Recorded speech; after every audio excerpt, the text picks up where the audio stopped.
On this episode of the Press Rewind Prince Lyrics podcast, I'll be covering Prince's version of the Apollonia 6 hit, well, quote-unquote hit, Sex Shooter. Prince's version can be found on the Originals album from 2019, while Apollonia 6's version can be found on their self-titled 1984 LP. I use the term quote-unquote hit because, Sex Shooter was released as a single, the first single from the Apollonia 6 album, back in August of '84, shortly after the Purple Rain movie was released in theaters. And then it would, the album would come a couple months later in the fall of '84. But it didn't really make a splash, so in spite of its prominent placement in the film, there's the scene where Apollonia 6 are performing Sex Shooter for a rapt audience at a club that the fake name of the club is escaping me at this time, and I'm sure anybody listening to this will probably be just telling me that I can't. I wish I could hear you and just put it in the episode, but I can't. So just tell me. I forget, but I believe it was the Turf Club is the name of the club in real life in St. Paul, but I forget the name of the club that they play the fake name. It's unfortunate because they used the real name of First Avenue for, the main performances by The Revolution and The Time. But then they had Apollonia 6, do this, sideshow, which I guess makes sense. They, up-and-coming band, they needed a smaller venue to attract potential fans and audiences to a larger performance at First Avenue later. But that's a definite tangent that I just went on, so forgive me for that. According to Prince Vault, the song was originally tracked with Prince's lead vocals in April of '83 at his Kiowa Trail home studio in Chanhassen, Minnesota. At this early stage of the Purple Rain album and movie development, it would have been identified as a prospective Vanity 6 track. It isn't clear to me that if there's a version with Vanity's vocals on it.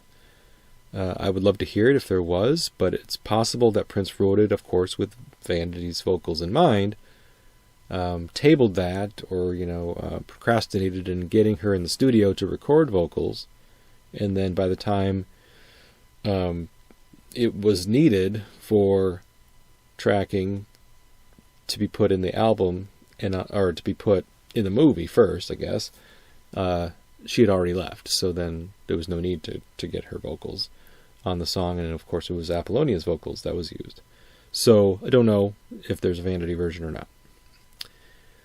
After Vanity left the group, and of course the Purple Rain project, Apollonia, was swapped out, like a one-for-one replacement essentially with Brenda and Susan, and she recorded her lead vocals in the fall of '83, so it can be included in the film, and it's the only song performed by Apollonia 6 in the movie. A little side note, Prince reused a portion of the song's music, a slowed down portion of the music, but the music nonetheless, for She's Always in My Hair, which ended up being released as a B-side to Raspberry Beret in 1985. However, She's Always in My Hair was also recorded around the same time as Sex Shooter, so it's certainly, the dates are similar, so I'm trying to remember if I've heard the original version of She's Always in My Hair. I want to say I have. Yeah, I believe he did. I believe the version from late '83 is very, very similar to what was ultimately released in '85 as the B-side to Raspberry Beret. So yes, Prince did Sex Shooter first, and then recorded She's Always in My Hair and used that slowed down in that version shortly after. So, okay. That's clear. So the song itself uses a lot of euphemisms. I mean, the title, Sex Shooter, is a play on words to the slang term for a gun, six shooter, in reference to the bullets, the number of bullets that can be held in a revolver's chamber, 6. So right off the bat, you've got that pun, and the song is sung from the perspective of a woman who's expressing her desire to please her man. It's a really simple song that's meant to kind of arouse men or women who are attracted to Apollonia. I guess anybody attracted to Apollonia, regardless of your gender or your sexuality, that's the target audience for this song. The group, similar to Vanity 6, had a very similar look and style. Apollonia 6, that is, had a very similar look and style to Vanity 6. So Vanity 6 oozed sexuality in their promotional materials, their music videos, and the lyrics to the songs that they sung. Apollonia 6 does the exact same thing. Like, they're on stage at this club in the film. They are Apollonia, Brenda Bennett, Susan Moonsey. They're all on stage in lingerie. Underwear, bras, the bare minimum clothing, that you can get away with in public. And they're singing a song about sex and about being turned on, wanting to be turned on, wanting to get off, wanting to get you off. The entire song is intended to arouse and turn the audience on, turn the listener on. And because it's sung from the perspective of a woman, but written by a man, I can't help but think that Prince is definitely writing the song, or wrote this song from a fantastical point of view, like men's fantasy, like penthouse forum style fantasies, where a barely dressed woman approaches a man and essentially tells him, "I need you to get me off." Let's go through the lyrics, and hopefully I'll be able to make my point. "I need you to get me off. I'm a bomb, baby, ready to explode. I need you to get me off. Be your slave. Do anything I'm told." Now, you can't tell me that these lyrics don't scream men's fantasy. She doesn't need herself. She's basically saying, I can't do this by myself. I need you to get me off. I'm a bubbling over with sexual frustration. I'm a bomb, baby. So here's another euphemism. She's a bomb that's about to explode. And of course, explode is a euphemism for orgasm. So she's obviously very horny. She wants to get off. She doesn't want to do it by herself, or can't do it by herself, so she claims. She needs a man. She needs you. I need you to get me off. Help me explode. I need you to get me off. I'll be your slave. Do anything I'm told. I mean, let's just lay it out there. The whole slave aspect has questionable connotations when you look at it from certain angles, but written by a black man in reference to a woman's sexuality, then it doesn't quite have the same context and meaning behind it. So Britney Spears famously had a hit song decades later, "I'm a Slave for You." And that idea of woman as slave, men's sex slave, and how, I don't know, somebody correct me, was that Britney Spears song written by a man?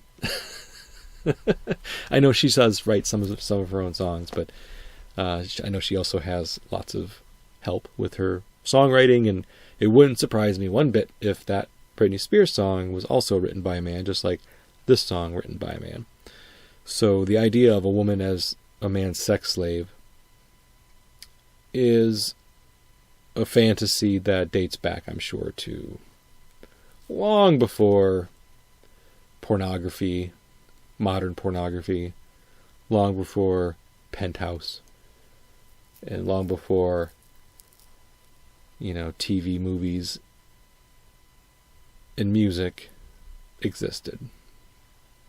There were sex slaves. I mean, let's just be honest, that those were and are a thing, unfortunately. But in this case, the woman in this song is fully complicit. She's offering her services. She's not being forced. But again, written by man. The chorus, because I'm a sex shooter, shooting love in your direction. I'm a sex shooter, come and play with my affection. Shooting love in your direction, doesn't have to be taken literally. I always thought it was a little odd. There's lines later that I will definitely point to, but the idea of that this woman shooting love in your direction, guess just that could be implied that she's meaning like I'm offering, quote unquote, love, offering sex. I'm shooting it in your direction because of Ken. We got the play on words about a sex shooter, aka a six shooter, which shoots. It's a gun, it's a revolver. So you got to continue with that theme if you're Prince and writing the song. I need you to pull my trigger, baby. I can't do it alone. I need you to be my main thing, plaything, pillar of stone. So there's another reference, pulling the trigger. So the gun references keep coming. The gun euphemisms keep coming. There, I can't do it alone, like I mentioned in the first verse. I need you to get me off. And here she says, I can't do it alone. Why not? I'm sure the woman of this song has masturbated before. You can't convince me that she has not figured out how to masturbate and make herself orgasm without the help of anyone else. But in this fantasy song, and you got to think of it again as in the context of the film. Morris is trying to sell Apollonia 6 as this hot, sexy band, that's going to usurp the revolution as a potential new artist or new group that's going to be performing at First Avenue. He's selling sex. Morris Day knows he's selling sex. He sells it to Billy, and he's selling it to the audience at this club. So the sex shooter is intended to be a overtly sexual song that's meant to titillate the audience, titillate listeners in general. So yeah, it's a bit corny. Like some of these lines are certainly a little bit eye roll inducing, and I think that's why it was looked at maybe a tad bit unfavorably at the time. Again, I could Google it, but I don't want to really pause. But I think this song was pretty derided upon its inclusion in the film, either looked at as a bad song, like objectively bad song, because of how just kind of, gross some of the lyrics are. The performance of the song and Prince's lyrics give it a very burlesque feel. I get the feeling that this song was intended to do the same things like that a burlesque show would have done back in the day, back when these were a popular means for entertainment. These women do everything on stage besides strip, nude. They're barely wearing anything to begin with. And then they're singing a song about sex. Everybody seems to be into it in the crowd, men and women. But you can think of replacing that crowd with a all-male crowd at a strip club or, like I said, a gentleman's club. And it wouldn't seem out of place.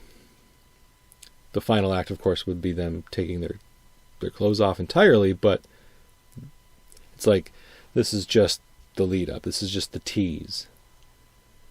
And how it relates back to the movie is this is supposed to be just a teaser show, a teaser track, with the intention of gaining a wider audience. Like, oh, we need to see what these women are going to do in a larger performance, in a longer show. What other songs do they have? What other titillating tracks and lyrics are they going to, present to us? So, I do think Prince knew what he was doing. I do think he knows it was a little over the top.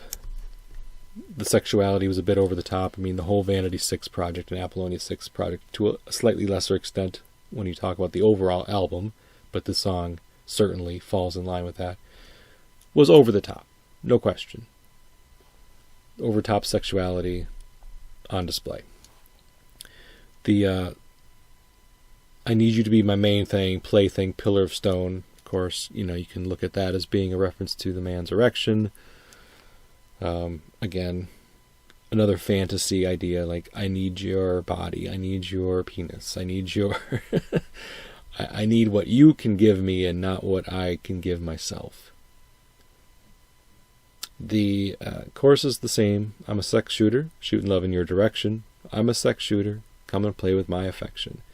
Then, after that, you get this kind of fun line, come on and kiss the gun, and that'll be repeated later. But kissing the gun, this one cracks me up, because what's the gun in Apollonia's case? Is she talking about her breasts? Is she talking about her vagina? I don't know what the gun is. Like, if this was sung by a man, come on, kiss the gun. I mean, I think there's a Kiss song called Love Gun, maybe, if I'm not mistaken. So, the gun as a euphemism for the penis is pretty obvious, pretty standard. But what is she referring to when she's telling him or us to kiss the gun? I don't know. It's kind of fun to think about, though, I guess. Then there's this little spoken word section in the bridge. No girl's body can compete with mine. No girl's rap can top my lines. No girl's kiss can ring your chimes. Come on, baby, let's make some time. I don't really have a lot to say about that so much. I mean, she's just building herself up to be the reason why he should pick her instead of anybody else. She's saying, I've got a great body, I've got a banging body, I have game, apparently. No girl's rap can top my lines. I don't know why she thinks she needs game, but she says she's got it. No girl's kiss can ring your chimes. So, she's saying she's basically an amazing lover. Let's make some time. Of course, let's make some time is a euphemism for let's have sex. So, again, that's what this whole song is about, as I mentioned. So, again, towards the end of the song, it's more repeating of the I'm a sex shooter, shooting love in your direction. I'm a sex shooter, come and play with my affection. All the nasty people sing it. And then you have some more repeateds of the kiss the gun, I'm guaranteed for fun. Come on, kiss the gun, I'm guaranteed for fun. And I just find it interesting that this song emphasizes shooting because of the revolver and gun references and the play on words there with the title. It would make more sense if this was sung by a man, I guess, just from the standpoint that, as I mentioned before, the gun is has been more typically in the past used as a euphemism for male genitalia. And shooting, kissing the gun would be then an obvious, clear oral sex reference. And then to shoot love, men ejaculate. That is something, when a guy ejaculates, they'll say, I shot my load, or, shooting my load. Shooting love is the PG-13 way of paraphrasing that. So the fact that this woman is shooting love and she has a gun to be kissed, it does make it less obvious what the reference is to, but makes it a little more interesting and I think a bit more intriguing from that perspective. I don't see this. I can't imagine this song being sung by a man. But maybe in a campy way. Maybe like in a really campy way where, a man is being super overtly sexual in the way that, Apollonia is in this song. And of course, if the audience is different, like a man singing it to another man, or, like I said, in a campy way, a man singing it to a woman, it might be amusing, I guess, as long as it's not done super serious. Because I don't know, I can't envision this being a serious song sung seriously by a man, regardless of their sexuality and who their audience is. But maybe with the right guy, with the right attitude and the right performance, this could work.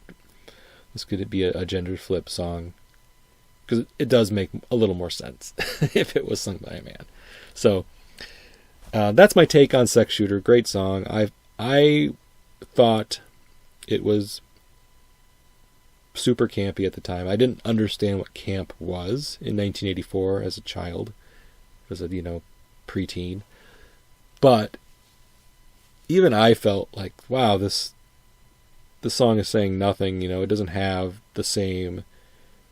It didn't appear to me to have the same care taken to the writing of the lyrics.